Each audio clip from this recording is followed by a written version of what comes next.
नमस्कार। अर्थशास्त्र विभाग में आप सभी का हार्दिक स्वागत है।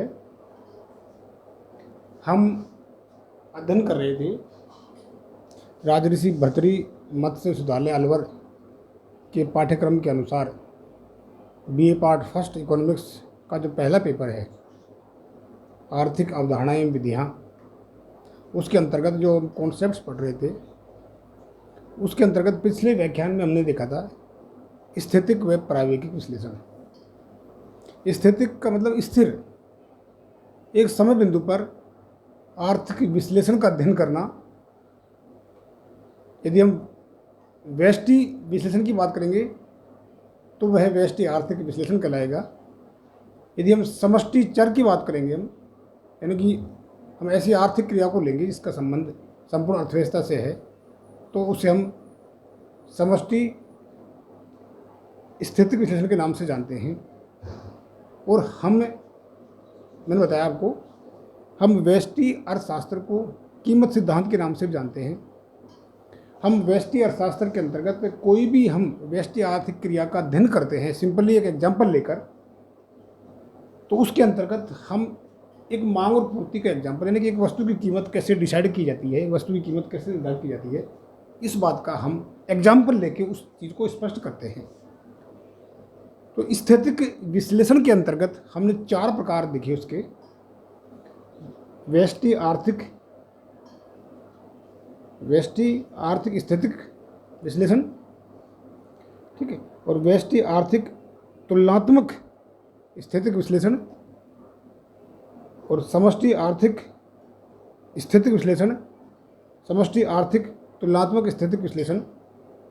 अर्थात हम एक समय बिंदु पर जब व्यष्टि आर्थिक क्रिया का अध्ययन करते हैं, एक व्यष्टि आर्थिक क्रिया के साम्य की बात करते हैं, कि संतुलन की बात करते हैं, और मैंने आपको बताया कि हम एक वस्तु की मांग और पूर्ति के एग्जाम्पल को हम लेते हैं, तो हमने उस रेखाचित्र के अंतर्गत देखा था किस प्रकार से एक वस्तु की मांग और पूर्ति के द्वारा, जहाँ वस्तु की मांग और पूर्ति बराबर होती है, वहाँ कीमत का निर्धारण किया जाता है।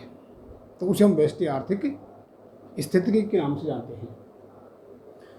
जब मांग बढ़ जाने के कारण, हमने एग्जाम्पल नेक्स्ट प्रकार से देखा था कि जब मांग बढ़ जाने के कारण एक नया संतुलन बिंदु प्राप्त हो जाता है, और पहले वाले बिंदु और दूसरे बिंदु का तुलनात्मक अध्ययन, क्योंकि हम जानते हैं कि जब हम कंपेयर की बात करते हैं, तुलना की बात करते हैं, तुलनात्मक की बात करेंगे, तो 2 या 2 से अधिक बिंदु होंगे। बिंदु क्या होंगे? साम्य बिंदु होंगे, संतुलन की अवस्थाएं होंगी। यहाँ विश्लेषण के अंतर्गत हम एक संतुलन बिंदु और दूसरे संतुलन बिंदु का तुलनात्मक अध्ययन करते हैं। उसमें क्या करते हैं कि पहले संतुलन बिंदु पर मांग और पूर्ति की ये स्थिति थी, ठीक है, और दूसरे संतुलन बिंदु पर मांग और पूर्ति की ये स्थिति थी। तो हमने स्थितिक जो हमारा विश्लेषण था, आर्थिक विश्लेषण था, उसके 4 प्रकारों को हम पिछले व्याख्यान में विस्तार से डिटेल से हमने एग्जाम्पल लेके उसका अध्ययन किया था। यहाँ हम पढ़ेंगे प्रायोगिक विश्लेषण। मैंने बताया कि प्रायोगिक का मतलब क्या है? कंटिन्यूअस, गत्यात्मक, लगातार, समयावधि। अर्थात एक लाइन में हम कहें तो प्रायोगिक विश्लेषण के अंतर्गत एक प्रक्रिया पथ का अध्ययन किया जाता है। किस प्रकार से आर्थिक क्रिया पहले बिंदु से दूसरे बिंदु पर पहुंचती है, उस प्रक्रिया पथ का अध्ययन करते हैं। यदि हम व्यष्टि आर्थिक विश्लेषण, ध्यान रखें, सॉरी, इसके अंतर्गत हम 2 प्रकार के लेंगे: व्यष्टि प्रायोगिक विश्लेषण और समष्टि प्रायोगिक विश्लेषण, ठीक है। ना कि ये विश्लेषण टाइम के हिसाब से है, तो यहाँ पर हम प्रायोगिक विश्लेषण के 2 प्रकार ले रहे हैं: व्यष्टि प्रायोगिक विश्लेषण और समष्टि प्रायोगिक विश्लेषण। ध्यान रखिए, व्यष्टि की जब हम बात करेंगे तो हम वो एग्जाम्पल लेंगे जिस आर्थिक क्रिया का संबंध संपूर्ण अर्थव्यवस्था से न होकर व्यक्तिगत आर्थिक इकाई से है। तो मैं बार बार बता रहा हूँ आपको, बार बार कह रहा हूँ कि जब हम व्यष्टि अर्थशास्त्र के अंतर्गत किसी आर्थिक क्रिया का एग्जाम्पल लेते हैं तो मांग और पूर्ति एग्जाम्पल लेते हैं, एक वस्तु की कीमत कैसे डिसाइड की जाती है। तो मैंने कहा कि यहाँ प्रायोगिक विश्लेषण की बात करेंगे तो व्यष्टि प्रायोगिक विश्लेषण के अंतर्गत हम एक वस्तु की मांग और पूर्ति के द्वारा कीमत का जो प्रारंभिक बिंदु है, जो हमारा पहला बिंदु है, और जो हमारा दूसरा बिंदु है, ध्यान रखिए, उन दोनों बिंदुओं के बीच की प्रक्रिया पथ का अध्ययन किया जाता है। यानी कि एक समयावधि के अंतर्गत दोनों संतुलन बिंदुओं के बीच की प्रक्रिया का पथ का अध्ययन किया जाता है, रास्ते का अध्ययन किया जाता है कि कीमत की स्थिति वो कैसे पहुंची है, कि किस प्रकार से वस्तु की कीमत पहले बिंदु से दूसरे बिंदु पर पहुंचती है।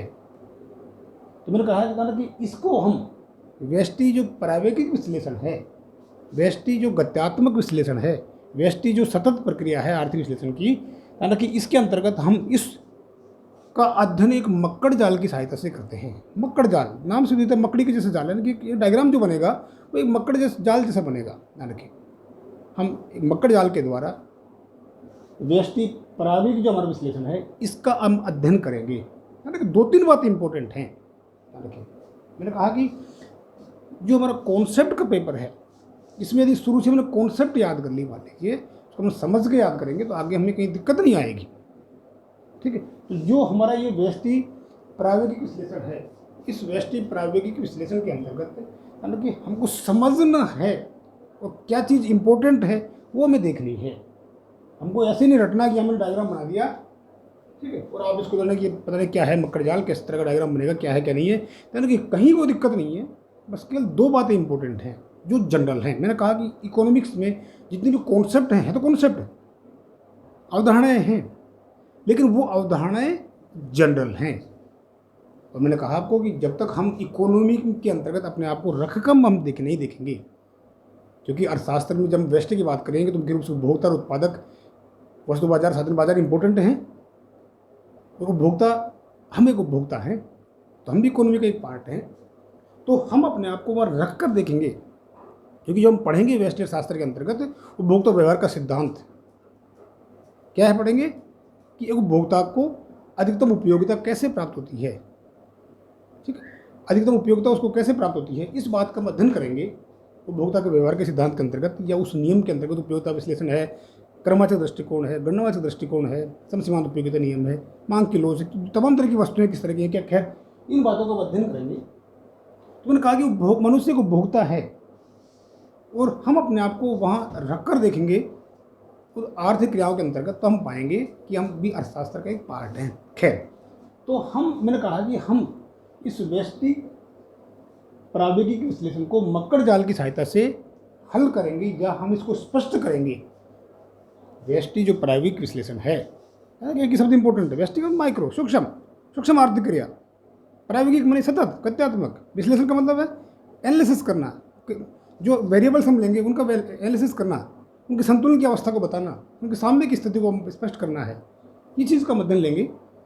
तो ध्यान कि यहाँ मैंने कहा कि जब व्यष्टि की बात करेंगे तो वहाँ हम एक वस्तु बाजार के अंतर्गत एक वस्तु की कीमत कैसे डिसाइड की जाती है, इस बात का हम अध्ययन करेंगे। खैर, तो मैंने कहा कि इसको एक मक्कड़ जाल के द्वारा, एक मकड़ी जैसे जाल के द्वारा हम इसको स्पष्ट करेंगे व्यष्टि प्रावेगिक विश्लेषण को। और जाना कि मक्कड़ जाल जो हमारा है, मकड़ी का जैसा जो जाल है, अर्थात जो मांग और पूर्ति के द्वारा जो डायग्राम बनेगा वो 2 प्रकार का होता है। मक्कड़ जाल जो हमारा है 2 प्रकार का है, स्थिर मक्कड़ जाल और एक अस्थिर मक्कड़ जाल। मैंने कहा कि जैसे नाम से भी तो स्थिर मक्कड़ जाल और एक अस्थिर मक्कड़ जाल। स्थिर मक्कड़ जाल का मतलब क्या है कि एक ऐसा स्थिर मक्कड़ जाल, स्टैटिक, कि जिसके अंतर्गत एक बार संतुलन यदि भंग हो जाता है, किसमें, मांग और पूर्ति में, यानी कि एक बार मांग और पूर्ति में यदि संतुलन भंग हो जाता है या वेरिएशन आ जाता है, तो उस स्थिर मक्कड़ जाल के अंतर्गत संतुलन वापस किस प्रकार से मांग और पूर्ति की शक्तियों के द्वारा वापस पूर्व वाले बिंदु पर, शुरू वाले बिंदु पर किस प्रकार से संतुलन वापस स्थापित हो जाता है, इसे हम स्थिर मक्कड़ जाल के नाम से जानते हैं। तो दूसरा है अस्थिर मक्कड़ जाल, जैसे इसका नाम से है अस्थिर मक्कड़ जाल। कि अस्थिर मक्कड़ जाल के अंतर्गत एक बार संतुलन यदि भंग हो जाता है तो वापस संतुलन उस बिंदु पर नहीं आता है और उत्तरोत्तर पहले संतुलन बिंदु से दूर हटता चला जाता है। तो इसे हम अस्थिर मक्कड़ जाल के नाम से जानते हैं। यानी कि दोनों ही मक्कड़ जाल का हम जो अध्ययन करेंगे, दोनों ही मक्कड़ जाल के अध्ययन करने से पहले हम ये देखते हैं ना कि जो हम स्टैटिक एनालिसिस का अध्ययन हमने किया था, वहाँ तो हमने सीधा लिया था कि एस वस्तु की मांग D x function of price of x, S x function of price of x. ठीक है, और यहाँ था कि यह हम किसकी बात कर रहे हैं, इंपॉर्टेंट क्या है, यह हम टाइम की बात कर रहे हैं। ठीक है, टाइम का मतलब क्या है, टाइम का मतलब यह है कि मांग और पूर्ति का जो टाइम है वो दोनों हम जानते हैं कीमत पर निर्भर करती है, कौन सी कीमत पर निर्भर करती है, ये बहुत इंपॉर्टेंट है। देखिए तो इसमें जो याद करने की चीज़ है इंपॉर्टेंट सबसे क्या है, सबसे पहले इंपॉर्टेंट चीज़ ये है, याद रखिए डी टी, मैंने टाइम लिखा है, डी टी का मतलब है टी समय की मांग, टी समय की मांग, डिमांड पर्टिकुलर टाइम के लिए टी समय की मांग function of P T plus one.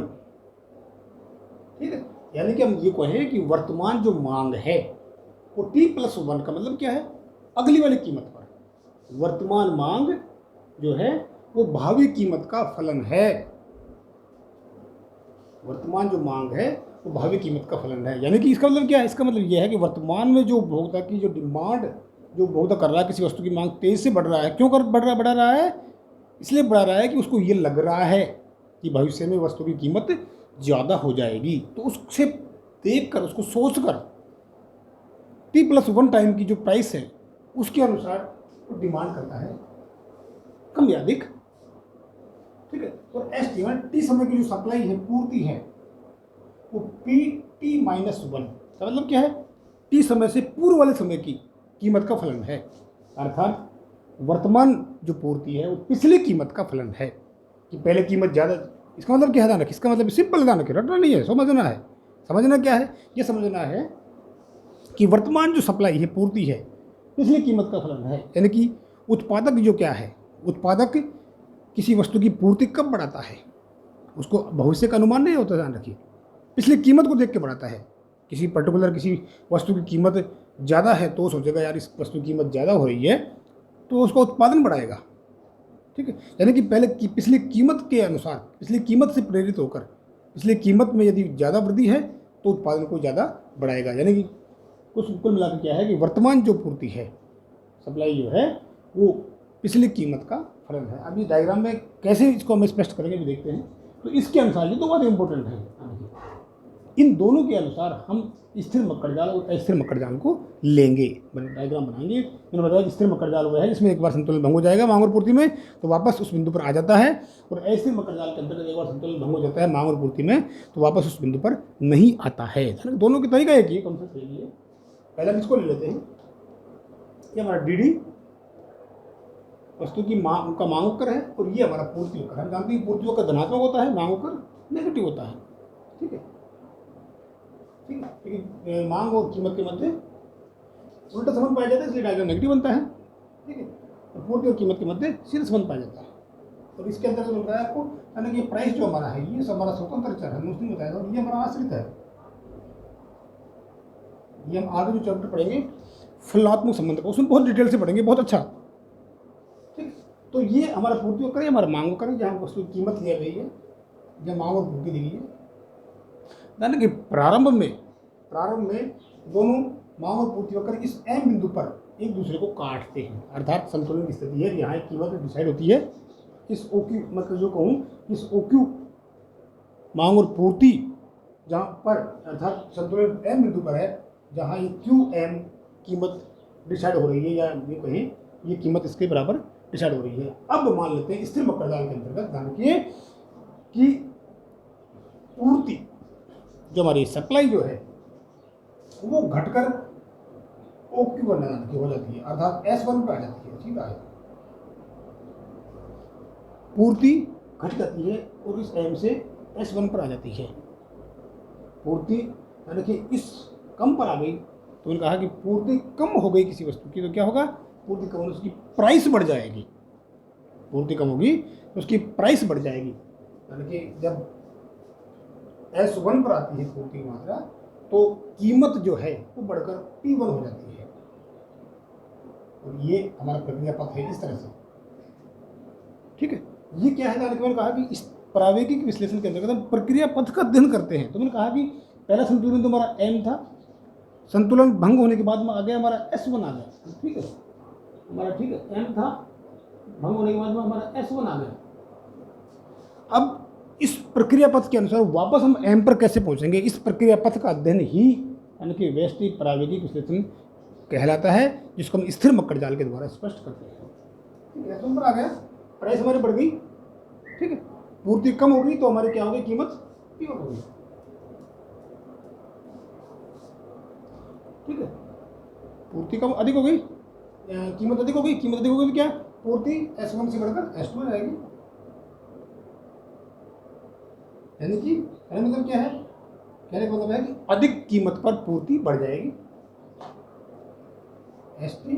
T समय की जो सप्लाई है PT माइनस 1, ये पिछली कीमत है इससे पहले का फलन है, S1 हो जाएगी, पूर्ति अधिक हो जाएगी, ध्यान रखिए। ठीक है, तो ये प्राइस कम हो जाएगी। ठीक है,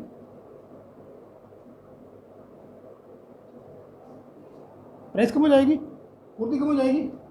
जब पूर्ति कम हो जाएगी तो ये कीमत बढ़ जाएगा वापस, और फिर कीमत बढ़ जाएगी तो पूर्ति बढ़ जाएगी। तो ये जो प्रक्रिया पथ है इस तरह से चलती रहती है, ध्यान रखिए। और संतुलन वापस इस M बिंदु पर आ जाता है, संतुलन वापस M बिंदु पर आ जाता है। P1 के बाद में इसको S2, ठीक है, P2 लेंगे हम, S3 लेंगे, ठीक है, P3 लेंगे, S4 लेंगे, P3 के बाद में P4 लेंगे,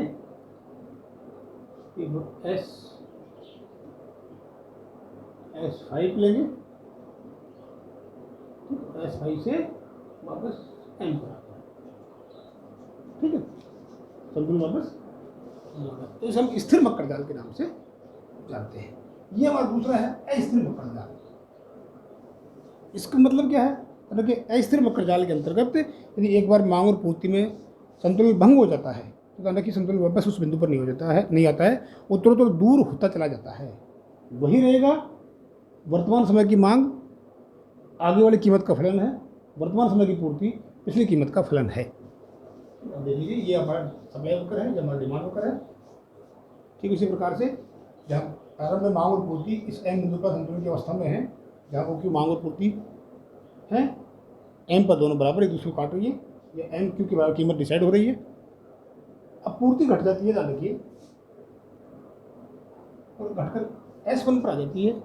ठीक है, तो वही इस जो हमारा कॉन्सेप्ट यहाँ पे है कि वर्तमान पूर्ति जो है पिछली कीमत का फलन है, वर्तमान जो मांग है वो आगे वाली कीमत का फलन है कि आधार पर पूर्ति ये हमारी ये कम हो जाएगी। ठीक है, तो हमारी प्राइस बढ़ जाएगी।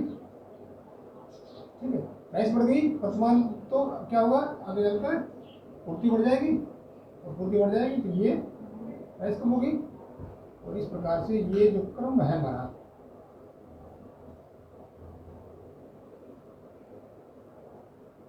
जो हमारा प्रक्रिया पथ है S1, P1, S2, P2, S3, P3, S4, P4, जो प्रक्रिया पथ है हमारा, ध्यान रखिए, ये जो रास्ता है ये प्रक्रिया पथ हमारा इस प्रकार से चलता जाएगा। इसमें देख लीजिए आप एक बार M से जब हम S1 पर आए हैं, इसमें तो हम वापस उस बिंदु पर आ गए। हम M से स्टार्ट हुए थे, संतुलन भंग हुए, वापस M पर आ गया, तो कहना कि इसमें M से स्टार्ट होकर संतुलन दूर होता चला जाएगा। ध्यान रखिए, पहले M था, S1 पर आ गया, ठीक है, P1 ये दूर होता चला जाएगा, इससे बढ़ता जा रहा है और आगे बढ़ता जाएगा। तो इसे हम अस्थिर मकर जाल के नाम से जानते हैं, जिसमें एक बार संतुलन भंग हो जाएगा अब इस दूसरे बिंदु पर नहीं, उसी बिंदु पर नहीं आता है। तो ये हमारा अस्थिर मकर जाल है और ये हमारा स्थिर मकर जाल है। तो इस प्रकार से हम ध्यान रखें, व्यष्टि प्रावेगिक विश्लेषण को हम मकर जाल के द्वारा स्पष्ट करते हैं। ठीक है, तो मकर जाल हमारा दो प्रकार का होता है, स्थिर मकर जाल और एक अस्थिर मकर जाल। स्थिर मकर जाल वह होता है इसमें एक बार मांग और पूर्ति में संतुलन भंग हो जाता है तो वापस उसी बिंदु पर आ जाता है।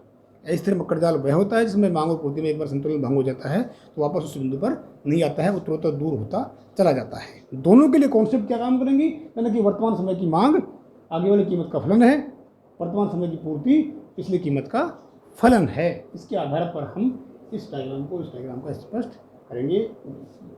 ये हमारा यानी कि व्यष्टि प्रावेगिक विश्लेषण है, इसके अंतर्गत हम इसको टेस्ट करते हैं। अब इसके नेक्स्ट व्याख्यान में हम पढ़ेंगे समष्टि प्रावेगिक विश्लेषण, अर्थात यानी कि उसमें भी हम क्या पढ़ेंगे, समष्टि आर्थिक क्रिया का अध्ययन करेंगे, समष्टि जिसमें राष्ट्रीय का एग्जाम्पल लेंगे, और वहाँ पर भी हम क्या करेंगे, एक प्रक्रिया पथ का अध्ययन करेंगे प्रारंभ में, और उसके बाद वाले प्रक्रिया पथ का अध्ययन करेंगे। इस प्रकार से हमने यहाँ पर भी प्रक्रिया पथ का अध्ययन किया, मैंने बताया ये प्रक्रिया पथ इसकी रही, इसकी प्रक्रिया पथ ये रही, इस प्रक्रिया पथ का अध्ययन क्या है, ये हमारा व्यष्टि प्रावेगिक विश्लेषण के नाम से जाना जाता है। Okay, thank you.